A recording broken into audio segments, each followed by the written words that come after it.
Bacaan leksionari pada pagi hari ini terambil dari bacaan yang pertama 2 Raja-Raja 2 ayat 1 sampai 12. Bacaan tanggapan diambil dari kitab Mazmur 50 ayat 1 sampai 6. Bacaan kedua terambil dari 2 Korintus 4 ayat 3 sampai 6 dan bacaan Injil diambil dari kitab Injil Markus 9 ayat 2 sampai 9. Kita akan membaca dari bacaan Injil dari Markus 9 ayat 2 hingga ayat yang ke-9.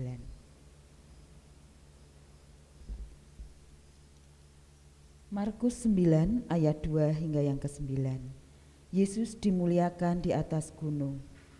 6 hari kemudian Yesus membawa Petrus, Yakobus dan Yohanes dan bersama-sama dengan mereka ia naik ke sebuah gunung yang tinggi. Di situ mereka sendirian saja. Lalu Yesus berubah rupa di depan mata mereka dan pakaiannya sangat putih berkilat-kilat.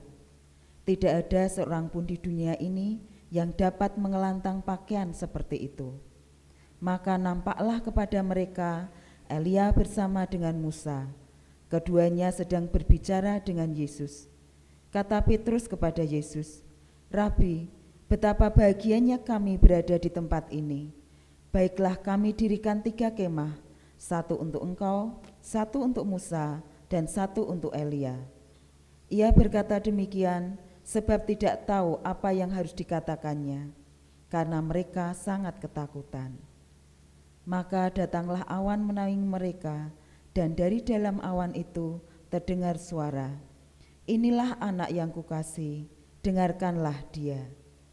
Dan sekonyong-konyong waktu mereka memandang sekeliling mereka, mereka tidak melihat seorang pun lagi bersama mereka, kecuali Yesus seorang diri.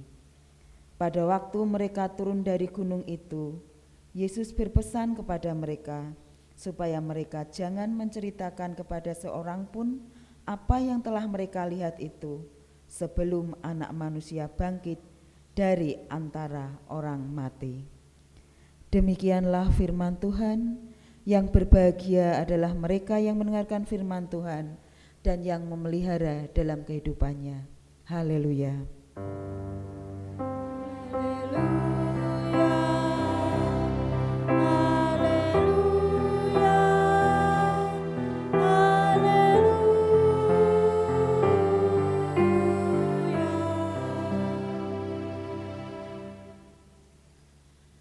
Selamat pagi jemaat yang kasih dalam Kristus.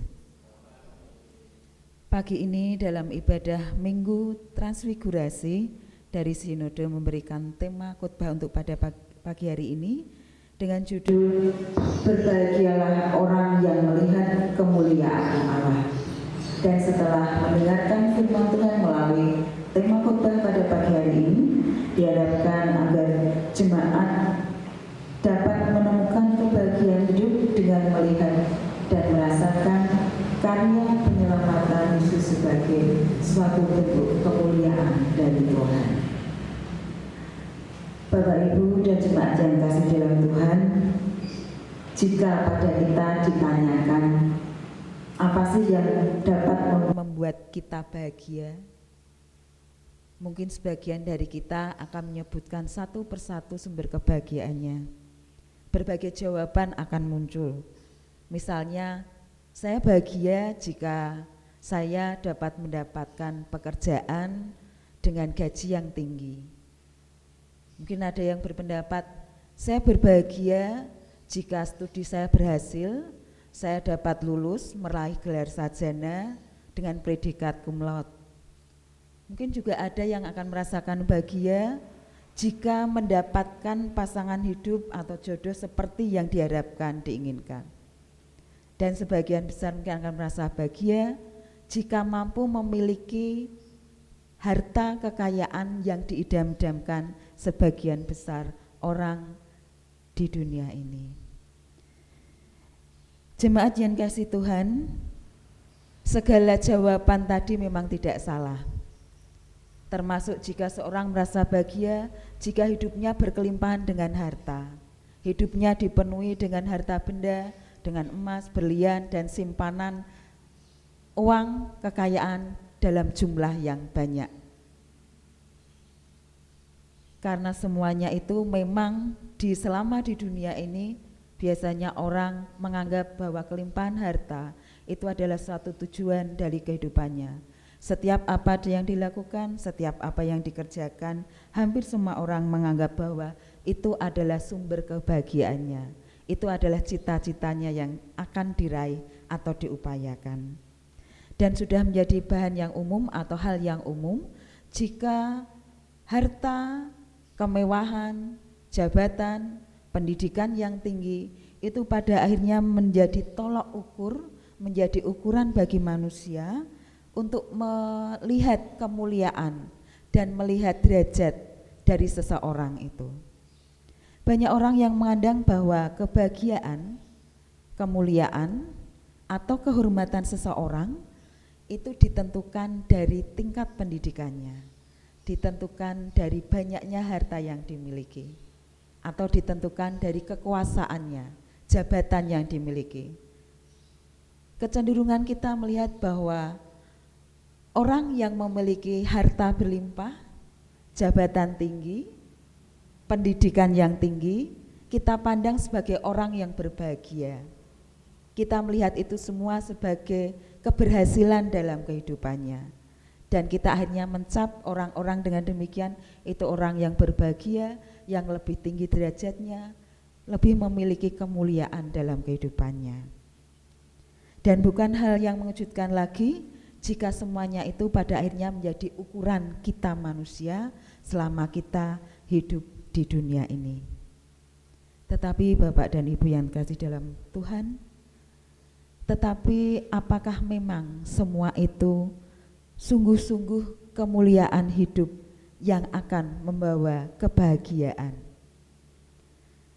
Jemaat yang dikasihi Tuhan, bacaan kita pada pagi hari ini yang terambil dalam Injil Markus 9 ayat 2 hingga 9, kita dapat merasakan dan kita melihat betapa bahagianya Petrus, Yakobus, dan Yohanes, ketiga murid Yesus ini, yang beruntung karena mendapat kesempatan untuk melihat secara langsung kemuliaan Tuhan Yesus pada saat itu.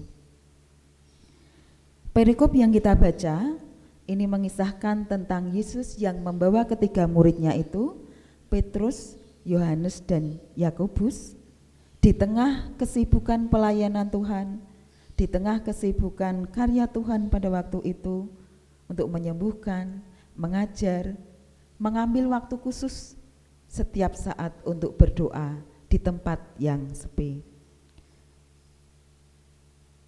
Pada waktu itu ada hal istimewa yang terjadi yang dilihat oleh ketiga muridnya yang diajak Yesus untuk berdoa di tempat di gunung yang tinggi, yaitu Yesus berubah menjadi putih berkilat pakaian yang dikenakannya. Dan pada waktu itu ketiga murid Yesus ini juga melihat kehadiran Nabi Elia dan Nabi Musa yang tengah berbicara dengan Yesus. Peristiwa ini yang pada akhirnya kita kenal dengan peristiwa transfigurasi merupakan hal yang sangat penting, karena peristiwa ini menunjukkan kemuliaan Yesus, dan terlebih lagi dalam peristiwa ini peneguhan akan misi yang hendak dilakukan Yesus dan persiapan menuju jalan salib bagi Yesus kembali dapat kita pelajari dan kita lihat. Peristiwa ini menyatakan kemuliaan Tuhan Yesus sekali lagi dan menegaskan akan tugas perutusan Yesus bagi umat Allah. Bapak, Ibu, dan jemaat yang kasih dalam Tuhan, apakah kemuliaan Yesus hanya terlihat dengan berkilatnya jubah yang dikenakannya? Apakah kemuliaan Yesus hanya dapat dilihat oleh ketiga muridnya pada waktu itu?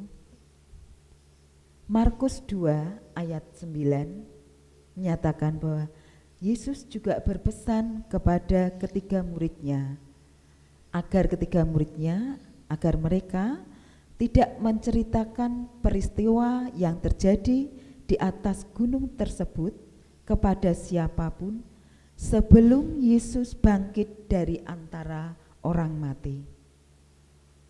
Pesan ini menegaskan bahwa kemuliaan Yesus yang terlihat di atas gunung tersebut sebenarnya merupakan satu paket, satu kesatuan dengan karya penyelamatan yang dikerjakannya melalui kesengsaraan, kematian, dan kebangkitannya.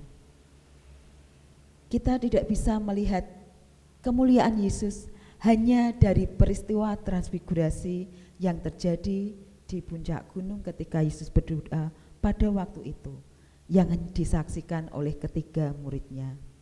Tetapi kemuliaan Yesus menyatu dalam karya penyelamatan melalui penyaliban Yesus yang melewati kesengsaraan dan kematian Yesus. Kemuliaan Yesus bukan hanya pada wajahnya yang bersinar.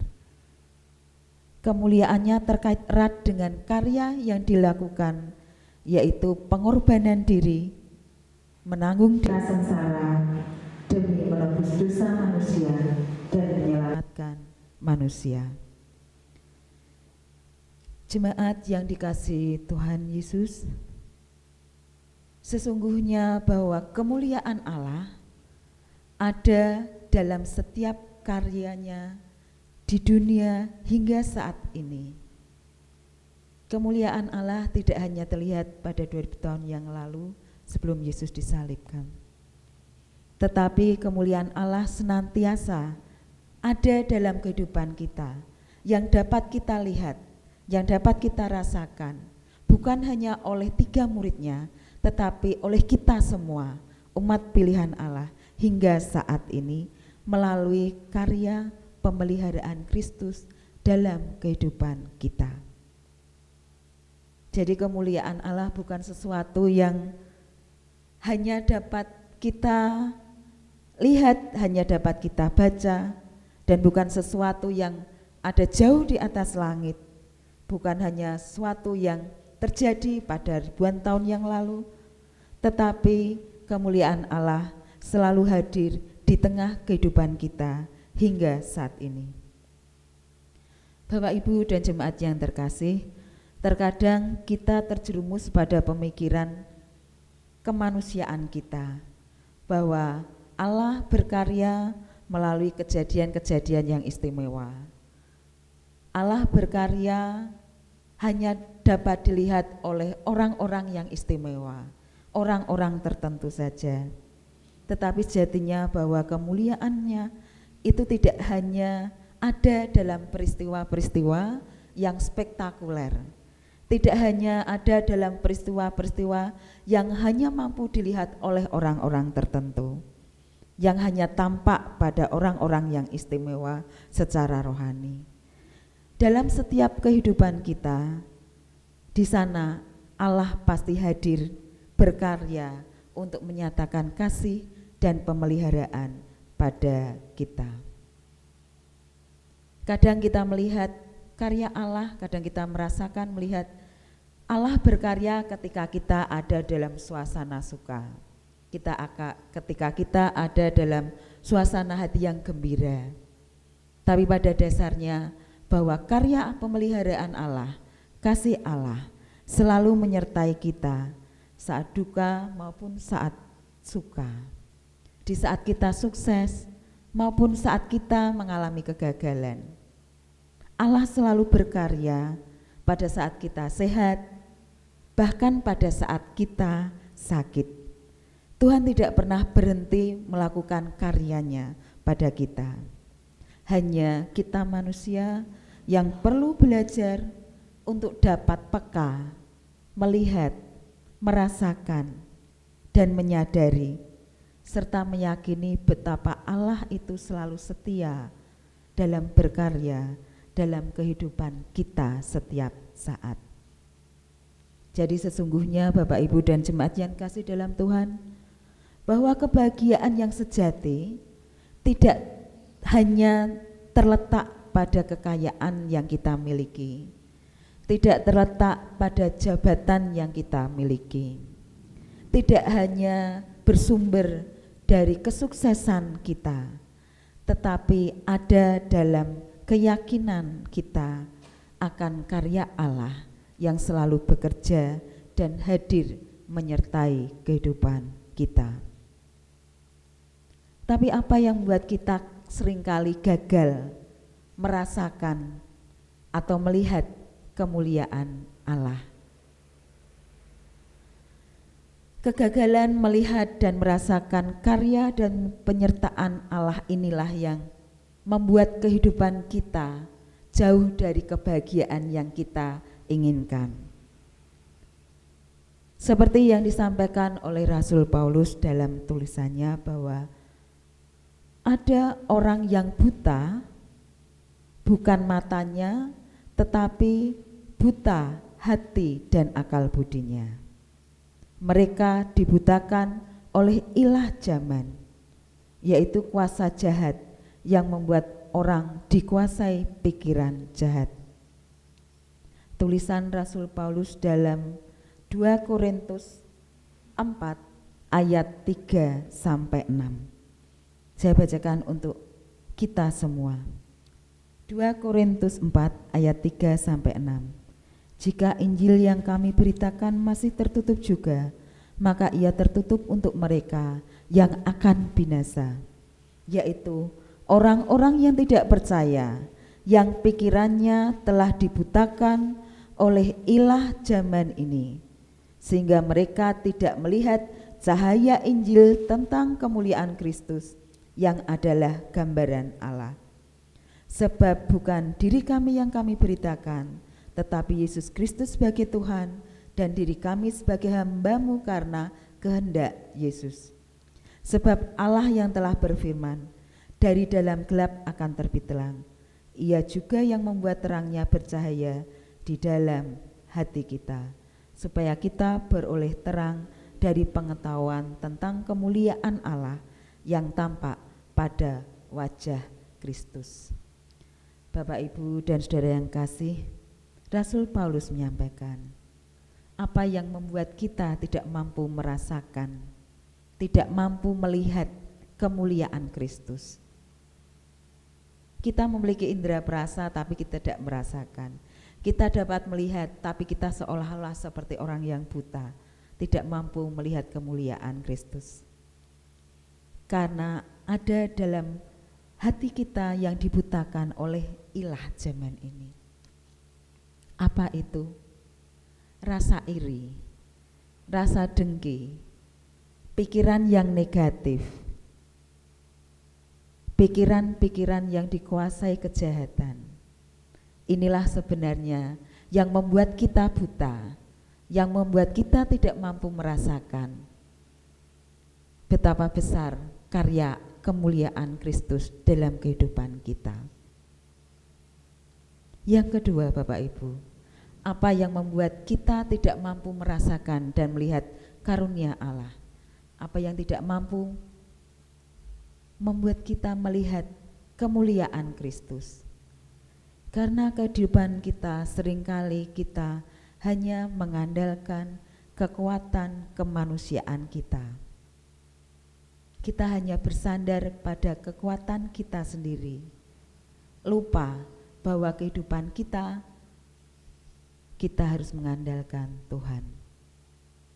Bapak, Ibu, dan saudara yang kasih dalam Tuhan, seringkali kita tidak bisa merasakan karya kemuliaan Allah dalam kehidupan kita, karena segala yang kita lakukan ukurannya adalah pada kekuatan diri kita sendiri. Apa yang kita kerjakan, kita menganggap bersumber pada kekuatan kita sendiri. Kadang kita seringkali merasakan, saya saat ini sehat karena saya makan teratur, karena saya berolahraga secara teratur, karena saya menjaga pola kehidupan saya. Kadang kita merasa bahwa ketika kita mendapatkan hasil pekerjaan kita yang berlimpah, kita merasa saya mendapatkan gaji yang besar, Saya mendapat gaji yang tinggi karena saya sudah bekerja keras. Karena saya sudah melakukan tugas pekerjaan saya dengan seluruh kemampuan saya. Saya berhasil lulus ujian, saya dapat berhasil meraih gelar pendidikan saya sarjana dengan predikat cum laude karena saya sudah bekerja dengan keras, karena saya pandai. Apakah itu salah?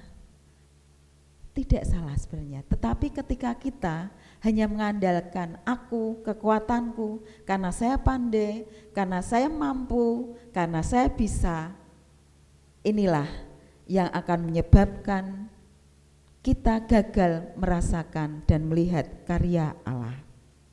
Kita gagal melihat kemuliaan Allah dalam hidup kita. Karena apabila kita hanya mengandalkan aku, semuanya serba aku, itu karena saya mampu, itu karena saya bisa, itu karena saya pandai. Maka yang akan kita jumpai hanya kekhawatiran, bukan kebahagiaan. Pada akhirnya ada satu titik kita akan khawatir. Ketika kita mengandalkan kekuatan kita akan jatuh dalam satu titik. Kita khawatir jika harta yang sudah kita miliki dengan kepandaian kita, dengan kemampuan kita, itu akan hilang. Kita akan khawatir apabila kita sudah mendapatkan pekerjaan yang mapan, jabatan yang enak, itu akan hilang ketika ada orang yang lebih mampu.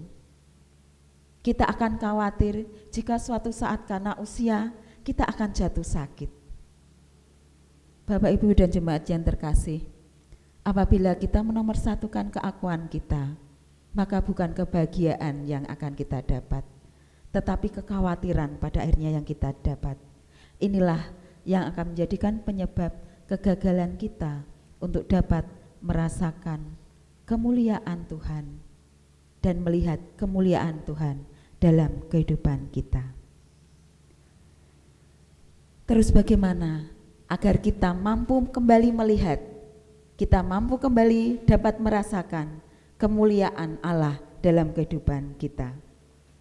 Marilah kita membuka hati, pikiran, akal, dan kehidupan kita untuk dapat merasakan karya kemuliaan Allah melalui pemeliharaannya dalam kehidupan kita setiap saat.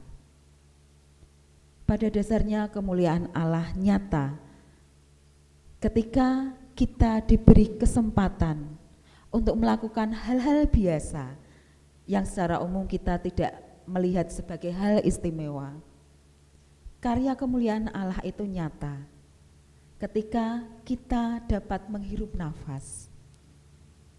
Karena sebagian orang di luar kita, mungkin ada yang saat ini untuk bernafas saja, menghirup nafas, harus mengeluarkan biaya. Bukankah kasih Allah sangat nyata dalam kehidupan kita? Silahkan kita menghirup nafas yang segar pada pagi hari ini. Itu kemuliaan Allah yang besar. Inilah yang sering kita abaikan, bahwa di kehidupan kita, setiap detik kita menghirup nafas, kemuliaan Allah nyata. Mari kita lihat sekeliling kita. Ketika kita pada saat ini dapat bersama-sama beribadah di tempat ini, melihat saudara kita seiman di tempat ini, kita diberi kesempatan saat ini bersama-sama beribadah. Ini juga bukti nyata bahwa kemuliaan Allah menyertai kita dan dapat kita rasakan. Karena tidak setiap orang dapat merasakan kebahagiaan kita beribadah di tempat ini. Ketika setiap hari kita bangun tidur, kita dapat melihat keluarga kita, anak kita, istri kita, saudara kita dapat memandang dalam kondisi sehat.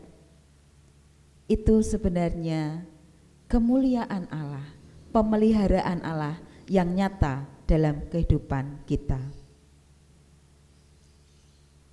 Kita harus meyakini bahwa kemuliaan Tuhan tidak hanya terjadi 2000 tahun yang lalu, hanya dapat dilihat oleh murid-muridnya saat itu. Tetapi kemuliaan Tuhan sungguh nyata dalam tiap detik kehidupan kita, ada pada setiap orang, bisa kita lihat dan kita rasakan. Bapak, Ibu, dan saudara yang kasih dalam Tuhan, karena kemuliaan Allah begitu nyata dalam kehidupan kita, maka apa yang bisa kita lakukan? Kita hanya patut untuk percaya pada karya keselamatan Allah untuk kita, dan tidak berhenti sampai pada percaya saja, tetapi terlebih lagi kita harus mempercayakan seluruh kehidupan kita, menyandarkan seluruh kehidupan kita pada kehendak Tuhan. Marilah kita bersyukur dan kita berbahagia. Kita percayakan seluruh kehidupan kita pada kehidupan yang diberikan oleh Tuhan, pada penyertaan Tuhan, dan pada pemeliharaan Tuhan di setiap detik kehidupan kita. Maka kita akan melihat bahwa kemuliaan Allah sangat dekat dan sangat nyata dengan kehidupan kita saat ini. Amin.